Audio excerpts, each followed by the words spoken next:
سمعت قبل كده عن مصطلح اسمه عقلية القرد؟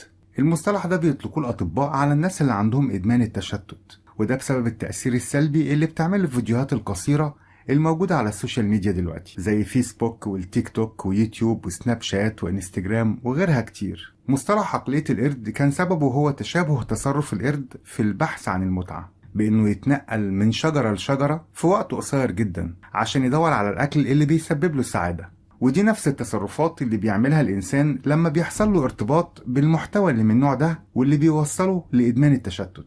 احنا ليه بنتشد للحاجة دي وبنحبها قوي كده؟ وإيه هو التفسير لحاجة زي كده؟ إيه هي الأضرار اللي ممكن تحصل لي بسبب النوع ده من المتعة؟ وهل أقدر أتخلص من العادة دي وأرجع شخص طبيعي هدفه إنه يطور من نفسه من غير أي عوائق أو تشتت؟ النهاردة هجاوبكم على كل الأسئلة دي عشان تلحق تنقذ نفسك من الوقوع في دوامة إدمان التشتت. تابع الفيديو للآخر لأنه في حاجات مهمة جدا يهمك تعرفها.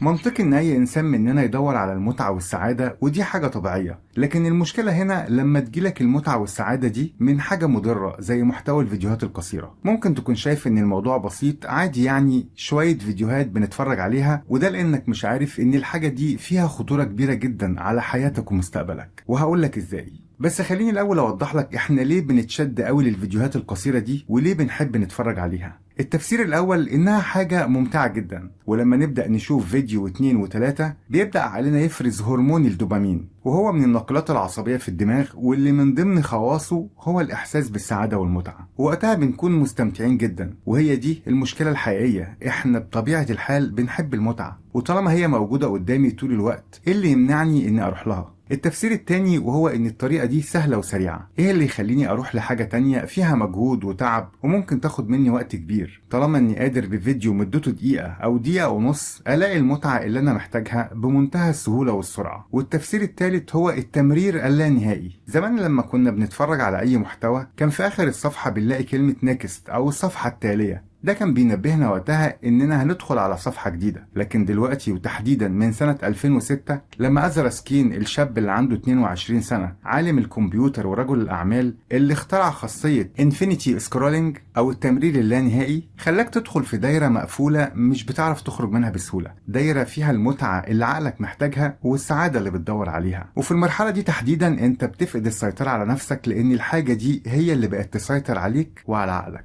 والحاجة الغريبة إن موقع تيك توك عمل إحصائية للمستخدمين بيسألهم عن رأيهم في الفيديوهات اللي بتعدي الدقيقة، وللأسف 50% من المستخدمين ردوا بإنه محتوى ممل والمفروض يكون أقصر من كده. تخيل بقى العدد المهول ده من الناس اللي شايفين إن الفيديوهات اللي أكتر من دقيقة مملة. إزاي الناس دي هتقدر تستحمل إنها تقرأ كتاب أو مقال أو تاخد كورس أو تحضر محاضرة طويلة شوية؟ إزاي الناس دي هتقدر تطور من نفسها أو تقدر تقعد مع حد وتسمعه لوقت طويل؟ وهي دي الأضرار الكارثية اللي بيسببوا النوع ده من الفيديوهات مع معظم الشباب.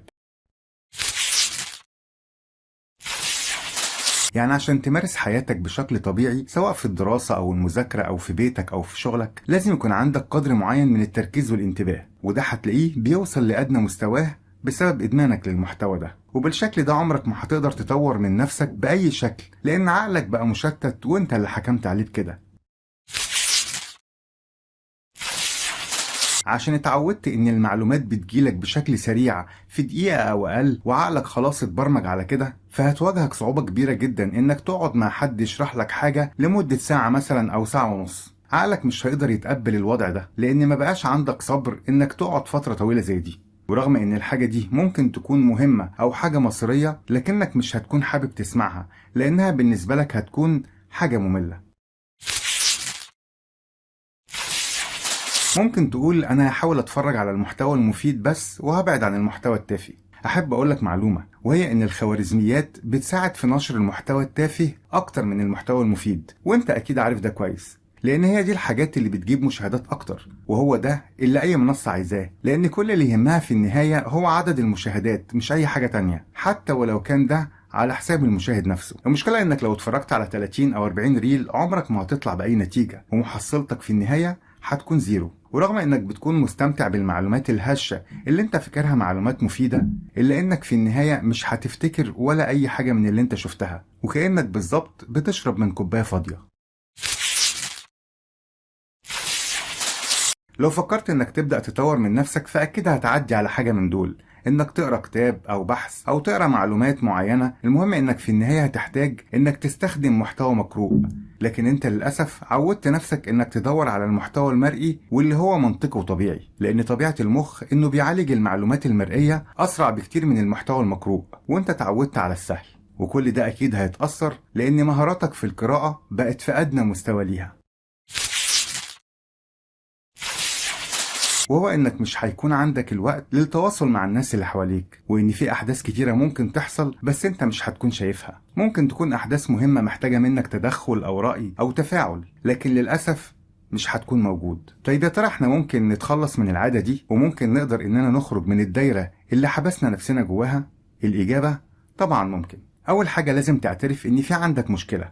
الاعتراف بوجود مشكلة هي اول خطوة للحل. مش معنى كلامي انك تحرم نفسك بشكل نهائي، لكن على الاقل هتقدر تعمل على نفسك كنترول وتقدر تتحكم في الوقت اللي هتكون فيه على المنصات دي. كمان حاول تبعد الموبايل عنك على قد ما تقدر، خصوصا لما تيجي تنام، لان ده اكتر وقت بتضر نفسك فيه، لان ضوء الموبايل بيأثر على عينيك واعصابك واللي هيخليك تحس بأرق طول الليل. ده غير وضعيتك الغلط اللي هتأثر على ايدك وفقرات رقبتك. كمان حاول تفكر في حاجة تانية تعملها تشغل بيها وقت فراغك، زي مثلا انك تقرا كتاب او رواية، ولو مش بتحب القراية اسمع بودكاست او الكتب المسموعة، ودي هتلاقي منها كتير على اليوتيوب في الموضوعات اللي انت بتحبها وبتفضلها. واخر حاجة انك تنزل ابلكيشن ينبهك بالوقت اللي قضيته على المواقع دي، وده موجود على جوجل بلاي للاندرويد او ابل ستور للايفون.